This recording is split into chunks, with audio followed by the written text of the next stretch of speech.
तकर कीअं सोई जे सीर न घेड़े सोणी हित हयाती ॾींहड़ा हॾहीं ता न हुई चुकी तंहिं चरी कयसि जा ॾिनसि हुन ॾोही सोणीअ खे सैद चए विधो कुर्ब कोही हुंहई हूंद बुई पर ॿुड़ीअ जा ॿीणा थिया। सो ॿिली साथियो, जीअं लतीफ़िलात मिरान टीवी जे फ़िक्री तारीख़ी ऐं तहक़ीक़ी रिहाण साईं जा पंध पेचरा सां गॾु आउं आहियां सलीम भुट्टो लतीफ़ साईं जे पंध ऐं पेचरनि जे हवाले सां असां मुख़्तलिफ़ माॻ भेटींदा। अॼु शहदादपुर शहर में सोणी जी मज़ार जे सहन में बीठा आहियूं। सोणी जेको लतीफ़ साईं जो बाग़ी किरदारु, उहा बग़ावत जेका तामीरी बग़ावत आहे, हक़नि लाइ बग़ावत आहे। जंहिं समाज जी कुख मां जनम वठिजे उन समाज जे ख़िलाफ़ बग़ावत, इहा अदा लतीफ़ साईं खे वणी वई, जंहिं सोणी खे सोरमी बणाए छॾियो। जॾहिं सोणी जी ॻाल्हि था कयूं त असांजे मीडिया जे हवाले सां, अदब जे हवाले सां, तहक़ीक़ जे हवाले सां काफ़ी जेके से ग़लति बयानियूं या मुंझारा साम्हूं अचनि था। किन दोस्तनि हिन खे पंजाब जो किसो सॼो आहे, गुजरात या चनाब दरिया सां सलाड़ियो आहे ऐं उतां जे कुझु शाइरनि बि उन खे ॻायो आहे। त तहक़ीक़ी तौर ते इहो पोइ जो ॻायल किसो ऐं फिल्मुनि जी मार्फत जॾहिं मोटी असां वटि आयो त असांजे पोइ नसुल ऐं कुझु मुहक़क़नि सोणी खे पंजाब जो किसो करे ॼाणायो आहे। पर लतीफ़ साईं जो रिसालो ऐं लतीफ़ साईं खां अॻु जे दौर जे शाइरनि जिन तॾहिं सोणी खे ॻायो जॾहिं पंजाब जे कंहिं बि शाइर अञा हुन खे ॻायो न हुयो। त शाह करीम बुलड़ी वारे खां वठी वेंदे लतीफ़ साईं ताईं 2 सदियूं मुसलसिल मुख़्तलिफ़ शाइर सुर सोणी खे ॻायो आहे ऐं लतीफ़ साईं त भरपूर तरीक़े सां उन सुर खे पेश कयो आहे। त पंजाब में जिन शाइरनि ॻायो उहे लतीफ़ साईं जे विसाल वारे वक़्त खां बि यानी 1166 खां, लतीफ़ साईं जो विसाल 1165 में थिए थो, 1166 खां 1284 जे अरसे में ॻायो आहे। त हीउ अॻु में सिंध जो ॻायल किसो आहे। ससी वांगुरु ई हीउ किसो पंजाब पहुतो ऐं पंजाब जे शाइरनि पंहिंजे इश्किया नमूने या रुॻो मुआशिक़े जे अंदाज़ सां हुन खे ॻायो आहे। पर लतीफ़ साईं वटि सुर सोणी, उन में तसफ़ जा जेके बारीक़ नुक़्ता आहिनि, हितां जी तारीख़, हितां जो समाज, हितां जी जाग्राफ़ी, हितां जे दरियाही वहुकरा, हितां जो पस मंज़र, हितां जो रीतूं रस्मूं जेके आहिनि, उहे जेके ॻाल्हाइनि थियूं त हीउ किसो सिंध जो किसो आहे। डॉक्टर बलोच साहब बि इन तहक़ीक़ तहत इहा राय ॾिनी आहे त सोणी जेका सा सिंध जो किसो आहे। ऐं जॾहिं असां उन वक़्त जे टाणनि खे ॾिसूं था त सोणी जंहिं दरिया में ॿुॾी मुई उहो लुहाणो ढोरो या सोहिणी वारो ढोरो अॼु सॾिजे थो, जेको नसरपुर खां अॻिते हली वरी जेको सांगरी ढोरो थी थो वञे। ऐं इहो उहो ई लुहाणो ढोरो आहे जॾहिं मंसूरा शहर जे उभरंदे वहंदो हो त मंसूरा शहर आबाद हुयो, पर जॾहिं दरिया पंहिंजो वहुकुरो बदिलाए मंसूरा जे उल्हंदे वहणु लॻो त उहो मंसूरा शहर बि जेको सो बर्बाद थी वियो। त सोणी ज़ात जी सामटी ऐं हुन जे पीउ जो नालो जरकत सामटियो ऐं गंवर ॼाम जेको हुयो उन जो पुटु साहड़ ॼाम या जंहिंखे लतीफ़ साईं मेहार बि सॼो आहे, वॾो भाॻियो हुयो, उन हवाले सां उनखे मेहार बि सॼो वेंदो हो, पर हुन जो असली नालो साहड़ हुयो ऐं हुन जे पीउ जो नालो जेको सो गंवर ॼाम हुयो, जेके ज़ात जा नंगामड़ा हुया। त इहे नंगामड़ा ज़ात या सामटियो ज़ात, गंवर नालो, इहे सभु ॻाल्हियूं इन ॻाल्हि जो निशानदी कनि थियूं त हीउ सुर जेको आहे, हीउ किरदार जेके आहिनि, हीअ कहाणी जेका आहे, हीअ दास्तान जेका आहे सिंध समाज जी आहे, सिंध धरती जी आहे ऐं हिन इलाइक़े सां तालुक़ु रखे थी। ऐं वधीक रिसाले जा ॿिया कुझु बेत दलील तौरु लिबा। त इन हवाले सां जेकॾहिं असां हिन किरदार खे ॾिसूं था त सोणी खे लतीफ़ साईं जंहिं नमूने पेश कयो आहे त बज़ाहिर हिकु शादीशुदा औरत जेका राति जे अंधेरे में दरिया पार करे हिकु ग़ैर मर्द सां मिले थी त उन खे थोरो घणो मायूब सम्झो वञे। पर लतीफ़ साईं जहिड़े शाइर जॾहिं हिन खे सूरमी तौरु पेश कयो आहे त हुन में के गुण ॾिठा हूंदा त उन साईं जे दौर में या अॼु बि असां ईअं ॾिसूं था त जिते क़बाइली क़दुर ॾाढा सघारा हुजनि, कारोकारी जा मामला असां वटि आम हुजनि ऐं मज़हबी इंतिहा पसंदी बि जेका औरत हक़नि ते धाड़ो हणंदी हुजे, उन दौर में लतीफ़ साईं सोहिणी जे सुर खे ॻाए हक़ीक़त में सोहिणी जे किरदार जी मार्फत, सोहिणी जी सोच जी मार्फत, सोहिणी खे पंहिंजे वर चूंडण जी जेको अख़्तियार आहे, उन हवाले सां औरत खे उन बुनियादी मर्ज़ी या वर चूंडण जो हक़ ॾिनो आहे ऐं औरत खे उहो अख़्तियार ॾिनो आहे त हू पंहिंजी ज़िंदगी जो फ़ैसिलो पाण करे सघे। हिते जॾहिं असां सन में बीठा आहियूं त हिते कुझु ॻाल्हियूं तारीख़ जे हवाले सां असां कयूं था त हीउ सुर अरबन जे आख़िरी दौर जे मूं मंसूरा जी ॻाल्हि कई या सूमरनि जे शुरूआती दौर याने 11वीं 12वीं ईस्वी सदी सां तालुक़ रखे थो ऐं छोटो पीर जेको आहे हिन कहाणी सां अहम किरदारु आहे। जेको बि सईदाबाद जे आसपास पुराणो लोहाणो ढोरो जेको आहे उन जी कप ते कंधी ते रखियल आहे, जेको तंहिं वक़्त में त ढोरो थी वहणु लॻंदो हो ऐं हाणे उहो जेको उनजो ख़ाली पेट आहे ऐं आसपास में उते जेके असांखे पंहिंजो खॾा खुबा नज़र अचनि था जेके लोहाणे ढोरे जा पुराणा पेचरा आहिनि। त इन हवाले सां वरी हिकिड़ो ॿियो बैत आहे त जेकॾहिं साईं जी शाइरी मां रिसाले मां दलील मिले जाग्राफी जे हवाले सां त इन खां वधीक ॿियो को दलील कंहिं कम जो नथो थी सघे ऐं हिन हक़ीक़त खे, हिन सच खे केर बि जेको सो कूड़ो साबित नथो करे सघे त मोहबती मिहार जूं दिलि अंदरि दोहियूं, मोहबती मिहार जूं दिलि अंदरि दोहियूं, आणे विधस आर में लोहाणे जूं लूहियूं, लोहाणे जूं लूहियूं माना लोहाणो ढोरो। त इहे लोहाणे ढोरे जो ज़िक्र मोहबती मिहार जूं दिलि अंदरि दोहियूं, आणे विधस आर में लोहाणे लूहियूं, जेके साहड़ जूं सुहियूं सीर सराड़ो तन खे, इहो लोहाणो ढोरो जाग्राफी तौर ते अंदरूनी शाहिदी, दाख़िली शाहिदी आहे रिसाले जी जेका ॻाल्हि इहा ॿुधाए थी। ऐं जीअं मूं पहिरियों बैत पढ़ियो त चुकी तंहिं चरी कियसि जा ॾिन सोन ॾुही, त इहो सिंधी समाज में आहे त जॾहिं ॿिनि फर्दनि जी शादी थींदी आहे त ज़ाल मुड़ुस खे लावनि जे टाइम ते खीर पियारण जी रस्म थींदी आहे। खीर घोटु कुंवार ॿई वारे वारे सां ढुक भरींदा आहिनि। त इन सोण साठ में असांजी हिकु हिकमत रखियल आहे समाजी तौर ते त हिकु बेहिजा बि हुननि में पैदा थिए ऐं हिक ॿिए जी ओभर पियण सां हुननि में जेका मोहबत पैदा थिए त इहो ठेठि सिंधी समाज जो सोण आहे। जॾहिं त ग़ैर सिंधियुनि में ख़ासि तौर ते पंजाबियुनि में या मुहाजिरनि में खीर पियारण तॾहिं इहा रस्म ईंदी आहे जॾहिं को हिकु ॿिए कंहिं माई जो कंहिं मर्द सां को इल्ज़ाम अचे कारोकारे जे हवाले सां त हू खीर ईअं ओभर पी करे इहो सबूत ॾींदा आहिनि त असां भेण भाइर आहियूं ऐं इहो शक जेको ग़लति आहे। त इहा चुकी तंहिं चरी कियसि जा ॾिन सोन ॾुही, इहा बि असांजे सिंधी समाज जी हिकु ठेठि रस्म आहे, सोण आहे जेको शादी जे लावनि जे टाइम ते घोट कुंवार जे हवाले सां कयो वेंदो आहे। त हिन कहाणी में मिहार जो किरदारु, सोहिणी जो किरदारु, छोटे पीर जो किरदारु ऐं उन सां गॾोगॾु ॾम जो किरदारु जेको सोहिणी जो मुड़ुसु हुयो ऐं साॻे वक़्तु सोहिणी जो सौट बि हुयो, जंहिंसां सोहिणी जी ज़ोरी शादी कराई वई हुई ऐं जंहिंखे मूं शुरू में अर्ज़ु कयो त लतीफ़ साईं हिन सुर में जेका औरत खे अख़्तियार ॾिनो आहे त हुन जी मर्ज़ी जे ख़िलाफ़ु ज़ोरी हुन जी मर्ज़ी मढ़ी वई ॾम सां त ऐं अहिड़े क़िस्म जे रिश्ते खे, अहिड़े क़िस्म जे तालुक़ खे लतीफ़ साईं कंहिं बि तरह जाइज़ नथो सम्झे, छो जो लतीफ़ साईं वटि सभ खां उत्तम अहम ऐं मोतबर रिश्तो जेको आहे उहो मोहबत जो रिश्तो आहे, उहो प्यार जो रिश्तो आहे। उन जे आॾो रत जा रिश्ता या ॿिया समाजी रिश्ता का बि अहमियत नथा रखनि, छो जो साईं खे ख़बर हुई त ज़ोरी मर्ज़ियूं मढ़णु, ज़ोरी शादियूं कराइणु ऐं औरत जी मर्ज़ी ख़िलाफ़ु हुनखे कंहिंजे पोयों लाहे छॾणु, मर्द जी ज़बान मां सिर्फ़ु 2 लफ़्ज़ विया त मूं ही न्याणी ॾिनी ऐं उन जे एवज़ 50 साल हिकु माण्हू ज़िंदह लाश वांगुरु जेको ज़िंदगी गुज़ारे ऐं जेके वरी उन शादी जे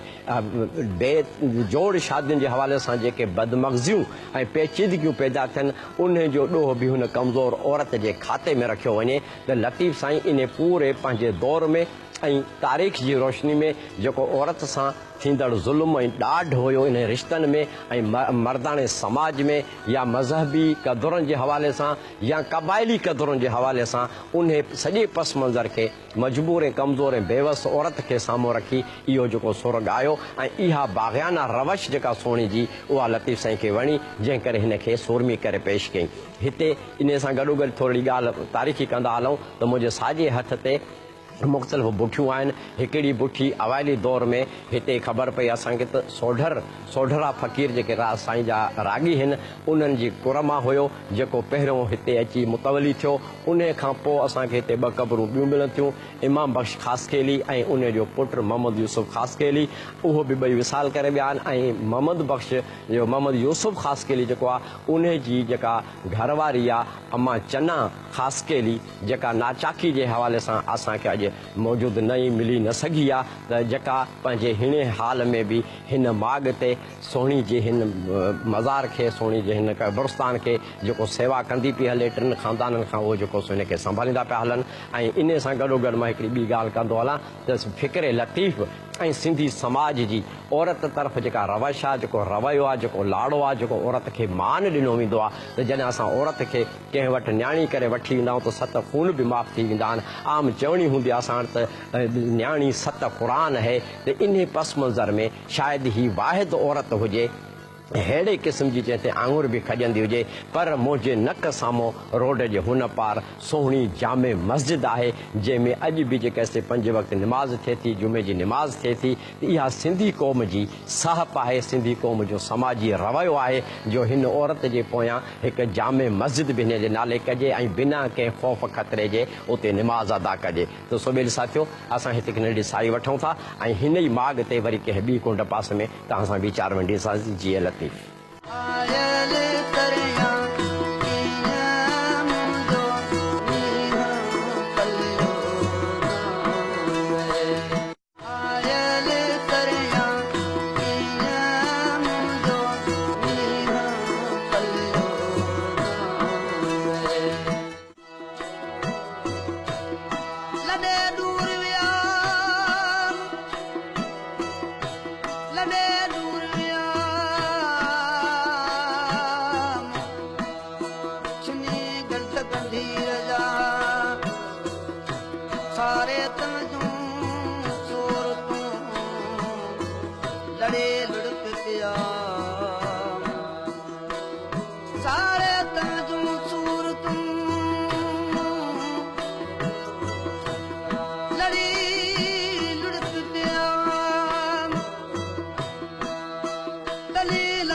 कंधी झलियो कां आशिक उभो आहूं करे तो कीअं ॿोड़ी ॿेली मुंहिंजी बाह दरिया तो ते दाह ॾींदसि ॾींहुं क़याम जे। सो ॿेली साथियो, जीअं लतीफ़िलात साहित खां पोइ हिकु दफ़ो ॿीहर भलेकार। जीअं साहित ते वञण खां अॻु मूं गुज़ारिश कई असां शहदादपुर शहर में कंहिं ॿिए कुंड पासे ते कंहिं ॿिए माॻ ते हूंदासीं, त हींअर असां शहदादपुर शहर जे पुराणे तारीख़ी पाड़े डिप्टी घिटी उन जे विच में जेका मेहार साहड़ जाम जेको सोहिणी मेहार जो सूरमो आहे उन जे नंढड़ो चबूतरो चऊं मज़ार चऊं उन माॻ जे अंगण में मां बीठो आहियां। हिन जे आसपास असांजा क़दीमी सिंध जा वारस सिंध धणी दीवाननि जा घर आहिनि आबाद। जसो जे हुननि खे जो हिन टाइम में एॾी सोढ़ जे बावजूदु हिन आशिक़ जे हिन निशान खे अञा महफ़ूज़ रखियो पिया अचनि। इहा हुननि जी धरती सां, ॿोली सां, क़ौम सां, सकाफ़त सां सचाई आहे। ऐं जॾहिं हिन माॻ जी ॻाल्हि कयूं था त अॻ में सोणी जी मज़ार ते असां थोरो तारुफ़ मेहार जो ॾिनो हो त मेहार पंहिंजे भाॻे हुअण जे नाते, मालवंद हुअण जे नाते मेहार सॾिबो हो। असुलु नालो हिन जो साहड़ ॼाम हुयो, जेको गंवर ॼाम जो पुटु हुयो ऐं ज़ात जा नंगामड़ा हुया। जॾहिं लोहाणो ढोरो वहंदो हुयो त मुख़्तलिफ़ रवायतूं हुन त सोणी जी शादी मेहार सां कीअं थी थिए, संदसि ॾम सां शादी थिए थी त मेहार सां हुनजो इश्क आहे। बहरहाल इहो इश्क मोहबत जो सिलसिलो दरिया पार करे मिलण जो सिलसिलो हलंदो रहे थो ऐं आख़िर हिकु राति सोणी खे कचो घड़ो धोखे सां ॾिनो थो वञे। हू पको सम्झी दरिया में घिड़े थी। 29 ऊंदाही आहे, कचो घड़ो आहे। सोणी जॾहिं कचे घड़े ते दरिया पार करे थी त विच सिर में उहो भेलो भुरी पए थो ऐं सोणी सिरुनि जे रहम करम ते आहे। ऐं उन राति तूफ़ान ऐं मींहं जे करे मुहाणा वक़्त खां अॻु जेके से कमकार सां लही था वञनि ऐं पोइ विच दरिया में जॾहिं सोणी दाहूं थी करे मेहार उहे दाहूं वरनाए थो ऐं मेहार मलाहनि खे सॾु करे थो ऐं पोइ ॿई गॾिजी रछ ऐं ॿियनि शयुनि जी मदद सां आख़िर सोणी जो जनाज़ो हथु कनि था। त हीअ ॼाम साहड़ या मेहार जे हवाले सां जॾहिं ॻाल्हि कंदासीं त सोणी जे दरिया में ॿुॾी मरण खां पोइ मेहार ज़िंदा रहियो ऐं तारीख़ लिखे थी त मेहार ई सोणी खे उन जाइ ते दफ़न कयो जिथे हींअर सोणी जी मज़ार आहे ऐं जेतिरी हयाती ज़िंदा हुयो त सोणी जी मज़ार ते मुजावर थी करे ख़िदमत गुज़ार थी करे रहियो। ऐं इन मुक़बरे जे हवाले सां कुझु ॻाल्हियूं आहिनि त विच में SDM शहदादपुर जेको हुयो मोहम्मद अयूब बांबण, उन ॾहाको सालो खनि अॻु 2-3 ॾहाका साल अॻु मेलो लॻरायो ऐं पोइ इहो मुक़बरो जुड़ियो। ऐं किन जी लिखत में रवायत आहे त तंहिं दौर जे मिस्टर हामिद अली जेको डिप्टी कमिश्नर हुयो उन इहो जेको सो मज़ार जोड़ाई। पर तारीख़ी रवायतूं असांखे ॿुधाइनि थियूं त शहदादपुर जे ओलह में हिकिड़ो तारीख़ी भेड़ो या फिटल को माॻ आहे सोन चिड़ी, जितां मेहार पाॾे ते सिरूं खणी मेहार सोणी जो मुक़बरो अॾियो हो। तंहिं करे इहा तारीख़ी रवायत दुरुस्त थियणु खपे त बुनियादी तौर ते सोणी जो मुक़बरो ख़ुदि मेहार अॾायो हो ऐं उहे सिरूं सोन चिड़ी जे भेड़े तां खणी आयो ऐं जेतिरी उमिरि ज़िंदा हो त हुन उते मुजावरी कई। ऐं जॾहिं मेहार जो विसाल थिए थो त उनखे हिते जिथे हींअर मां बीठो आहियां हिन माॻ ते दफ़न कयो थो वञे। ऐं पुराणे दौर में ही जंग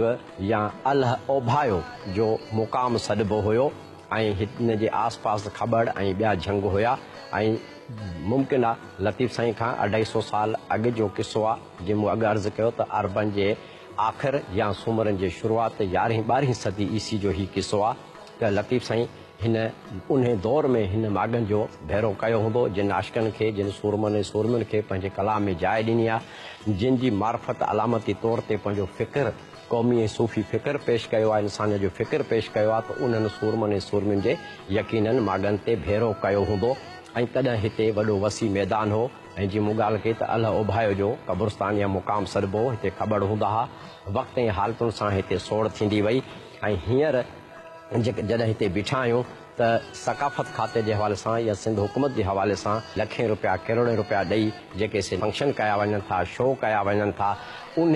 शो करण मां या नाटकनि करण मां बंदि कमरनि एसियुनि में वेही हिक ॿिए में हाजी ऐं गाज़ी सॾण मां को बि फ़र्क़ु कोन थो पए, फ़ाइदो कोन थो पए। असुल ही माॻ आहिनि जेके असांजी सुञाणप आहिनि, जेके फ़िक्र लतीफ़ जी सुञाणप आहिनि, जेके फ़िक्र लतीफ़ खे सम्झण में असांखे सवलाई कनि था। त हिननि माॻनि खे संभालण बि इन्हनि सकाफ़त खाते, सिंध हुकूमत खाते, आर्कोलॉजी खाते वारनि जो कमु आहे। या अहिड़नि माॻनि खे औक़ाफ़ खातो जिथे कमाई थिए थी, कलंदर जी दरगाह आहे, भिक्षा जी दरगाह आहे, कंहिं ॿिए जी दरगाह आहे, जिते लखा रुपया हफ़्ते में मिलनि था, उन्हनि खे तो जल्दी टेक ओवर कनि था। पर अहिड़ा माॻ जेके आहिनि उन्हनि ते हुननि जी अखि कोन थी पए, छो जो उन्हनि खे सणभो गिरह हासिलु कोन थो थिए। त कम अज़ कम औक़ाफ़ खाते खे अहिड़ा माॻ पंहिंजी तहवील में वठी उन्हनि जो न रुॻो तहफ़ुज़ करणु घुरिजे, पर उन्हनि जी मरमत थियणु घुरिजे, उन्हनि जी सार संभाल थियणु घुरिजे। ऐं उन हवाले सां पांधीड़ा जेके लतीफ़ साईं सां मोहबत कनि था, उनजे फ़िक्र सां मोहबत कनि था ऐं उन्हनि सूरमनि खे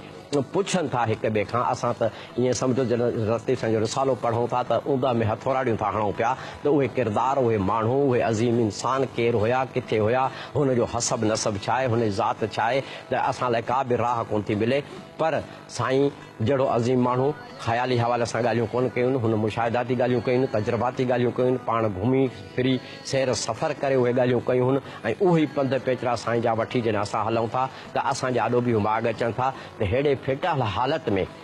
ऐं अफ़सोस जी ॻाल्हि थिए थी त हितां जा जेके वाघ धणी आहिनि या जेके वसवारा आहिनि जेके सियासी ताक़त रखंदड़ जेके MP आहिनि MN आहिनि या जेके ॿिया इदारा आहिनि म्यूनिसिपलिटी आहे अॻे नाज़मी दौरु हुयो हींअर चेयरमैनी दौरु आहे या चंग मुड़सी जे हवाले सां जेके माण्हू आहिनि उन्हनि खे थोरो थो पंहिंजे अंदर में झाती पाए सोचणु घुरिजे त तव्हांजी सुञाणप बि हीअ ई किरदार आहिनि फ़िक्र लतीफ़ आहे लतीफ़ जो रिसालो ई तव्हांजी सुञाणप आहे त उन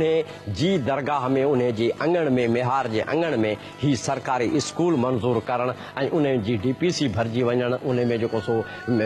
बंझू पवणु ऐं हुनखे कचो करे छॾणु ऐं वरी हेॾो हुन जा तारीख़ी जेके वण हुआ थोड़ हुआ माॻ हुआ उहे उखेड़े फिटी करणु ऐं हीअ जेके ढेर सिरूं पयूं हुन इहे हिन जो रंग रोगन ऐं हिन जी बनावट जेका ॿुधाए थी त हिन मेहार जे मथां को चबूतरो को तजर या का मज़ार नमूने का कोठी ठहियल हूंदी जंहिंखे हिननि ड्राहे जेको सो पट कयो आहे त इहे सोचण जूं ॻाल्हियूं आहिनि त सरकारी इदारा जिन जी ज़िमेवारी में हिननि जी संभाल अचे ऐं उहे ई जेके असांजे हिननि तारीख़ी माॻनि जा दुश्मन थी हुननि खे फिटाइण जो पोयों पिया आहिनि पाड़े जे माण्हुनि खे हितां शहर जे माण्हुनि खे हितां जे चङनि मुड़ुसनि खे हितां जे शऊरी तबिके खे हितां जे साफ़ी अदीबनि खे इन्हनि सभिनी खे मां गुज़ारिश कंदुसि त बाक़ी जेको कुझु निशान बचियो आहे ऐं जंहिं हे जेको ढेर लॻो पियो आहे सिरनि जो या जेका हे पोयों मुंहिंजे मज़ार आहे इन जी ख़स्ता हालत लॻी पई आहे दरियुनि जी हालत छा लॻी पई आहे ॿाहिरि रंग रोगन छा लॻो पियो आहे ऐं हीउ जंग जेको आहे त ख़ैर तारीख़ी आहे हिन जे पोयों मूंखे कुझु तारीख़ी माॻ नज़र था अचनि निशानियूं ओञाण नज़र था अचनि त इन्हनि खे रंग रोगन थियणु खपे असली सूरत में हिन खे संभालणु घुरिजे असांखे हीअ असांजी सुञाणप आहिनि ऐं हीउ गॾियल क़ौमी वरिसो आहे कंहिं हिकु माण्हू जो कंहिं हिकु फ़र्द जी मिल्कियत या मीरास कान्हे का कंहिं हिकु फ़र्द जो उन में फ़ाइदो कोन्हे असां वटि क़ौमी लेवल ते आलमी लेवल ते जेकॾहिं सुञाणप लाइ का शइ आहे त हिकु मुहिम जो दड़ो आहे ॿियो शाह साईं जो रिसालो आहे ऐं शाह साईं जे रिसाले जे पोयां सॼी सिंध उन में समायल आहे जंहिंमें सिंध जी तारीख़ बि आहे समाज बि आहे जाग्राफी बि आहे सिंध जा माण्हू बि आहिनि लिबास बि आहिनि क़दुर बि आहिनि उसूल बि आहिनि त उन्हनि माॻनि खे उन्हनि शयुनि खे संभालणु घुरिजे ऐं ख़ासि तौर ते औक़ाफ़ खातो इन खे हिन तरफ़ ध्यानु ॾियणु घुरिजे त ही जिन दोस्तनि मेलो मचायो हो जिन अञा ताईं हिन जी संभाल कई जिन हिन जो बुनियादु रखियो हुयो उन्हनि शयुनि खे ही संभालनि वरी संभालण जी ज़रूरत आहे असां कंहिंजे शख़्सियत या कम मां को कीड़ा कोन था कढूं पर इहा हिकिड़ी वेनती था कयूं त हिननि आशिक़नि खे उन्हनि माॻनि खे बि संभालियो वञे हिते बि उहे मेला मचाया वञनि हिते बि उहे रिहाणियूं कोठायूं वञनि फ़िक्र लतीफ़ जे हवाले सां त जीअं हीअ माॻ बि महफ़ूज़ रहनि हीअ किरदार बि ज़िंदा रहनि ऐं फ़िक्र लतीफ़ खे सम्झण में बि असांखे आसानी थिए सो वेली साथियो असां हिकिड़ी नंढड़ी साई वठंदासीं ऐं पोइ वरी कंहिं ॿिए माॻ ते तव्हां सां वीचार वञींदासीं जीअं लतीफ़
मर्ज वट मेहार मता मोटी सोणी मर्ज वट मेहार मता मोटी सोणी साहड़ जा सिंगार मता डम ॾेखारीअ सो बेल साथियो साई खां पोइ हिकु दफ़ो ॿीहर भलीकार मेहरान टीवी जे फ़िक्री तारीख़ी ऐं तहक़ीक़ी रिहाण शाह जा पंधई पेचरा सां गॾु सलीम भुट्टो लतीफ़ी जे लतीफ़ जे लतीफ़ीलात शहजादपुर शहर जिथे असां माई सोणी जी मज़ार ऐं उन जे साम्हूं हुन जी जामे मस्जिद ऐं पोइ साहड़ जाम यानी मेहार जो माग ऐं हाणे असां शहजादपुर शहर खां ओलहंदे पासे ढोरो सोणी जो ढोरो या लोहाणो ढोरो जंहिंखे चइजे असां उन जे फिटल पेट जे कुझु खॾनि खूबनि वारे इलाइक़े में बीठा आहियूं। अॼुकल्ह ही टालपुरनि जा ढोरा सजनि था, आसपास में ज़मीनूं हुन उन्हनि टालपुरनि जूं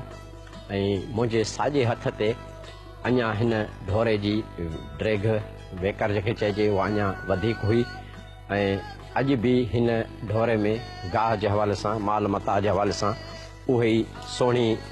ऐं मेहार जी यादि ॾियारनि थियूं जो मेहूं चरनि थियूं उहे भाॻिया मौजूदु आहिनि। हिन दरिया जी जॾहिं ॻाल्हि कंदासीं त तारीख़ी तौर ते अरबन जॾहिं सिंध ते काह कई ऐं सिंध ते कब्ज़ो कयो त ब्रह्मण आबाद ऐं जेको पोइ मंसूराबाद शहर सजणु लॻो उहो हिन दरिया जे उभरंदे पासे यानी उलहंदे पासे हुयो ऐं दरिया हुन जे ओभर में वहंदो हुयो ऐं पोइ तारीख़ में जॾहिं दरिया पंहिंजो वहुकिरो बदिलायो ऐं मंसूरा जे उलहंदे वहणु लॻो या पुराणो ब्रह्मणाबाद उन जे उलहंदे वहणु लॻो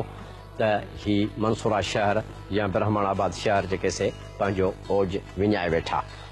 ऐं ही लोहाणो ढोरो जंहिंखे मक़ामी तौर ते सोणी जो ढोरो बि सॾिजे थो ही उहो ढोरो आहे जंहिंमें सोणी दरिया तरी ऐं साहड़ जाम या मेहार सां जेका सा मिलणु वेंदी हुई ऐं हिन ई ढोरे में हिकु राति हू ईअं मेहार सां मिलण जी नियत सां निकिरे थी कचे घड़े जे एवज़ ॿुॾी वञे थी त ही उहे यादूं अञा आहिनि। जंहिं 11 वारी ॿोॾ में बि असां ॾिठो हो त लाड़ वारे इलाइक़े में बरसाति जो पाणी एॾो कोन हुयो पर दरियाउनि जा फिक्री वहुकरा जेके हुया दरिया जा फितरी जेके रस्ता हुया उन्हनि जे पेट में ज़मीनूं आबाद कयूं बंद ॿधा विया ॻोठ ठाहिया विया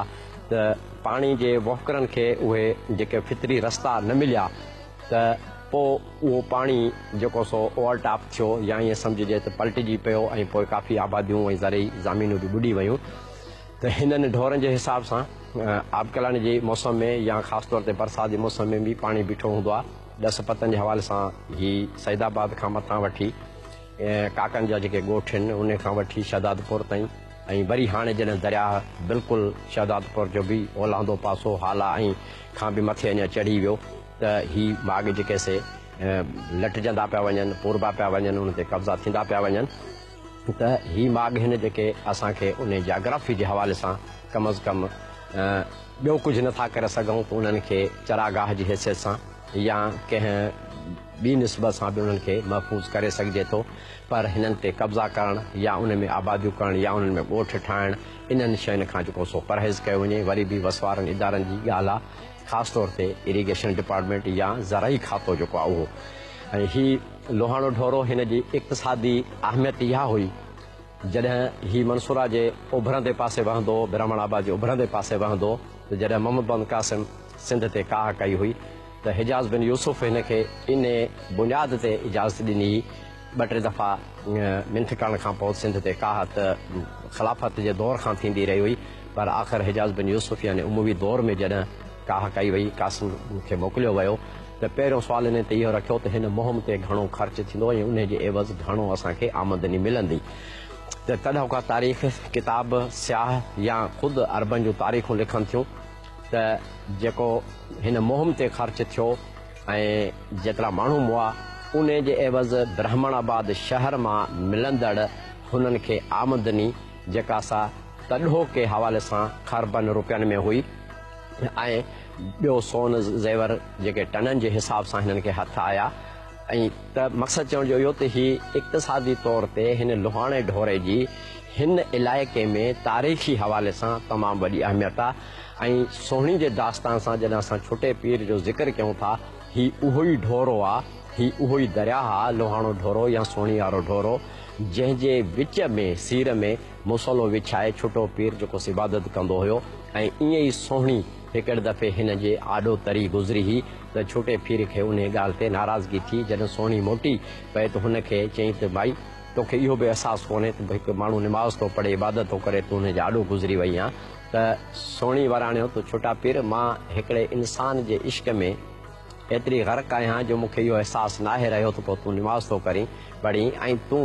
अलाह जे इश्क में अलाह जी इबादत में तूं इहो कीअं अहसासु कयो त मां तुंहिंजे अॻियां गुज़री वई आहियां त हीअ तंहिं दौर में छोटे पीर जो तारीख़ी जेको तज़किरो मिले थो त अरबन जे दौर जे आख़िर में ऐं सुमरनि जे शुरूआती दौर में 11हीं 12हीं ईस्वी सदी आहे ऐं अरबन 712 में जेको सो हिन ते हमिलो कयो सिंध ते हीअ तॾहिं छोटो पीर बि हिकु उहिञाण आहे हिन दरिया जे हवाले सां ऐं ससी जो बि हिन सोणी जो बि हिन ई ढोरे सां तालुक़ु आहे मेहार जो बि हिन ई ढोरे सां तालुक़ु आहे ऐं मेहार जी निस्बत जॾहिं असां ॻाल्हि कयूं था त उहे मेहूं जेको मेहार वॾो भाॻियो हुयो मालवंद माण्हू हुयो ऐं उहो माल चारींदो हुयो त उन हिसाब सां हिनखे मेहार सॼो वियो न त हिन जो नालो ॼाम हुयो त हिन दरिया जी इहा ॾाढी अहमियत आहे ऐं अॻिते जॾहिं सुई कंदड़ ॾे असां वञूं था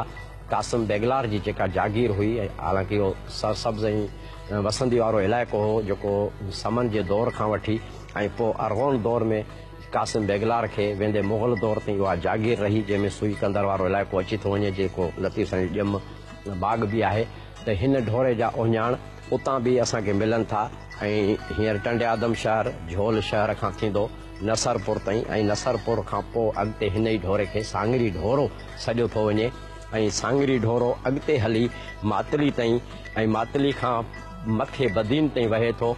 ऐं बदीन मातली खां पोइ हिकिड़ो वरी खाॿे ते जेको डिगड़ी ताईं वञे थो उन खे बि जेको सो नहरो ढोरो या नहटरो ढोरो सॼे थो जिते ॾेई शहर ऐं टंडो बागो शहर ऐं हेठि जेके से खोस्की ऐं निदे वारा शहर अचनि था जिते नहरे ढोरे जा बि पीर मशहूरु आहिनि ख़ासि तौर ते जमाल शाह ऐं ॾातो फ़क़ीर जंहिंसां बि लतीफ़ साईं जेके रिहाणियूं कयूं उहो बि हिकिड़ी तारीख़ आहे त हीउ ढोरो लोहाणो ढोरो या सोणी वारो ढोरो हिन ते कई पतण हुया ऐं हिते माल जूं गोदियूं बि ठहियलु हुयूं ऐं मखण ॾेरो ॻोठ उन जे भरिसां असां हिकिड़ी तारीख़ी तौर ते गोदी ॾिठी हुई जिते नंढा ॿेड़ा लंगर अंदाज़ थींदा हुया ऐं उते कुझु आबादी जा उहिञाण बि असांखे मिलिया हुया त हींअर शाहदादपुर शहर जे हवाले सां इहो मेहार ऐं सोही जो शहर सॼो थो वञे ऐं इन्हे जे आस पास में ख़ासि तौर ते उल्हंदी कुंड ते हिन ढोरनि में जिथे असां वेठा आहियूं इहे उहे लोहाणे ढोरे जा या मक़ामी तौर ते सोही जो ढोरो सजंदड़ दरिया आहे जंहिंजा उहे पेट आहे जंहिंमें कुझु आबादी आहे कुझु अञा ढोरे जे रूप में आहिनि जिते जेके से ही माल वग़ैरह चारनि था त इन हवाले सां हिकिड़ो बैत आहे लतीफ़ साईं जो त मेह जंहिं जे मुंहुं ॾिठो मुंहुं मेहार जो मेह जंहिं जे मुंहुं ॾिठो मुंहुं मेहार जो आहे साह सां सो घड़ो कीअं घोरियां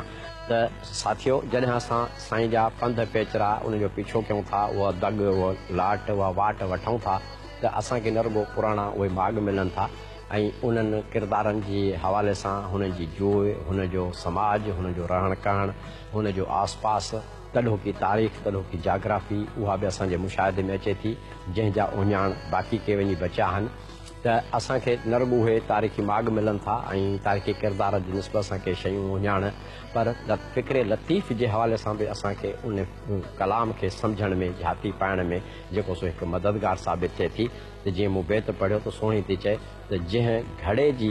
बहाने सहारे मूं मेहार जो मुंहुं ॾिठो दीदार कयो उहो साह सां साह जे बराबरि मूंखे प्यारो आहे त उहो घड़ो कीअं घोरियां चवण जो मक़सदु इहो त हीअ उहा आशिक़ आहे जेका महबूब हुनजो मेहार आहे पर मेहार सां मिलण जो जेको बहानो आहे हुनखे जेको सहारो आहे हुनजो जेको वसीलो आहे हुनजो उहो घड़ो बि हुनखे साह जे बराबरि सम्झे थी त फ़िक्रे लतीफ़ जे हवाले सां तसव्वुफ़ जे हवाले सां साईं जी रूहानी मंज़िल शख़्सी तौर ते केतिरी बि हुजे सुफ़ियानी मंज़िलूं छा बि हुजनि पर साईं जा पेर हमेशह सिंध धरती ते खुतल हूंदा आहिनि उहो आम इंसाननि जे विच में रहणु चाहे थो आम इंसाननि जे विच में रहियो आहे ऐं हुन जा 20-22 साल सिंध ऐं हिंद जा सफ़र पंध पेचरा उहे इन्हे मक़सदनि सां हुया त सिंधी माण्हुनि खे संदन ॿोली में उन ग़ुलाम दौर में संदन ॿोली में संदन माहौल जे आस पास जे शयुनि जी मार्फत तमसीली तौर ते इस्तारनि जे हवाले सां अहिड़ियूं शयूं पेश कयां अहिड़ियुनि शयुनि खे हुनजे समाज मां खणी क़दुरुनि खे रीतियुनि रस्मुनि खे खणी पेश कयां जेके ज़बान ज़िद आम आहिनि त जीअं उन्हनि माण्हुनि खे सम्झण में आसानी थिए त हर किरदारु साईं जो जंहिं जंहिं जूअ सां तालुक़ु रखे थो, जंहिं इलाइक़े सां तालुक़ु रखे थो, जंहिं समाज जे उन एनवायरमेंट में हू जेको सो जड़ियल आहे, जेकॾहिं उन खे उतां कढिबो त हुन किरदार जी जेका उहा अहमियत न रही। जीअं सोहिणी खे जेकॾहिं असांजे दरियाह जी निस्बत खसींदासीं त सोहिणी सोहिणी न रहंदी, ईअं ससी खे जेकॾहिं जबल मां कढी अचिबो त ससी ससी न रहंदी, ईअं मारवी खे जेकॾहिं थर मां कढी अचिबो त मारवी मारवी न रहंदी। त इन निस्बत सां हीउ सुर जेको आहे सुर सोहिणी हिन इलाइक़े जी जाग्राफी, तारीख़, उहे ओञाण, तॾो के इक़्तिसादी दौर ऐं सोहिणी जे नाले सां जॾहिं ॻाल्हि था कयूं त हीउ तॾो के क़बाइली क़दुरुनि ऐं मज़हबी इंतिहा पसंदी जे एवज़ हिकु नवाण हुई, हिकु रोशन सुबुह हुई, हिकु जागरता हुई जेका लतीफ़ साईं पंहिंजी सूरमी जी मार्फत पेश कई आहे, जेके क़दुर ऐं उसूल न रुॻो साईं जे दौर में अहमियत रखनि पिया पर अॼु ताईं इंसानियत जी रहनुमाई कनि था। सुबेले साथियो, असांजी अॼोकी रिहाण शाह जा पंध ऐं पेचरा जो वक़्तु पुॼाणी खे पुॼे थो। सलीम भुट्टो लतीफ़ी खे इजाज़त ॾींदा। वरी ईंदड़ हफ़्ते कंहिं नए माॻ ते कंहिं नए किरदार ऐं बेतन सां गॾु तव्हां जा ॾो हाज़िर थींदासीं। जीअं लतीफ़, जीअं लतीफ़ इलाज।